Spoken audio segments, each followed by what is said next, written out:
नमस्कार, आप देख रहे हैं सबसे तेज न्यूज। बिहार इलेक्शन के दूसरे चरण के चुनाव के साथ ही 10 राज्यों की 54 विधानसभा सीटों पर उपचुनाव होंगे। बुधवार को बिहार विधानसभा चुनाव के दूसरे चरण की वोटिंग होनी है और इसी के साथ 10 अन्य राज्यों की 54 विधानसभा सीटों पर उपचुनाव के लिए भी मतदान होंगे। इसमें मध्य प्रदेश की 28 विधानसभा, गुजरात में 8, उत्तर प्रदेश में 7, कर्नाटक, ओडिशा, झारखंड और नागालैंड में 2-2 और तेलंगाना, छत्तीसगढ़, हरियाणा में 1-1 सीट शामिल है। इन राज्यों में होने वाले उपचुनाव की गिनती भी 10 नवंबर को होगी। मध्य प्रदेश में जिन 28 सीटों पर उपचुनाव होने हैं उनमें से 25 सीट वही है जहां कांग्रेस के विधायकों ने इस्तीफा देकर ज्योतिरादित्य सिंधिया के नेतृत्व में भारतीय जनता पार्टी ज्वाइन कर ली थी। इसके बाद कमलनाथ सरकार अल्पमत में आ गई थी। शिवराज सिंह दोबारा मुख्यमंत्री चुने गए थे।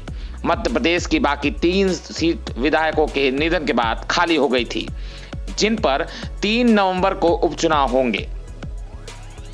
गुजरात में जून में राज्यसभा चुनाव से पहले कांग्रेस विधायकों के इस्तीफे देने से उपचुनाव जरूरी हो गए। उत्तर प्रदेश में 93 उम्मीदवार चुनाव मैदान में हैं। जनता दल सेक्युलर के उम्मीदवार बी सत्यनारायण के निधन के बाद कर्नाटक में सीट सिरा खाली हो गई। इसके बाद कई अन्य राज्यों में भी चुनाव हैं। आपको बता दें, जहां 3 नवंबर को उपचुनाव होने हैं उनकी सूची कुछ इस तरह है। मध्य प्रदेश में जौरा, सुमौली, मुरैना, दिमनी, अंबाह, मेहगांव, गोहद, ग्वालियर, ग्वालियर पूर्व, डबरा, भांडेर, करेंडा, पोहरी, बमोरी, अशोकनगर, मुंगोली, सुर्खी, मल्हारा, अनूपपुर, सांची, बियोरा, आगरा, हाट, पिपलिया, मंधाता, नेपानगर, बदनवर, सांवेर और सुवासरा।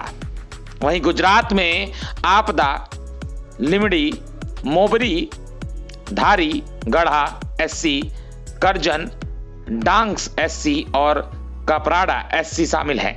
उत्तर प्रदेश में नौगांव, घाटमपुर, कानपुर, बुलंदशहर, टुंडला जो फिरोजाबाद में है, बांगरमऊ, उन्नाव, देवरिया और मल्हनी यानी कि जौनपुर। वहीं कर्नाटक में सिरा, राजा राजेश्वरी नगर, ओडिशा में बालासोर, तिरथोल, झारखंड में दुमका और बोरमो, नागालैंड में दक्षिणी अंगानी, पुगरे, किफिर, तेलंगाना में दुब्बका, छत्तीसगढ़ में महावाही, हरियाणा में बड़ौदा। इन सीटों पर उपचुनाव हो रहे हैं और इनकी गिनती होगी 10 नवंबर को बिहार चुनाव के नतीजों के साथ। आप देख रहे थे सबसे तेज न्यूज डेस्क की रिपोर्ट।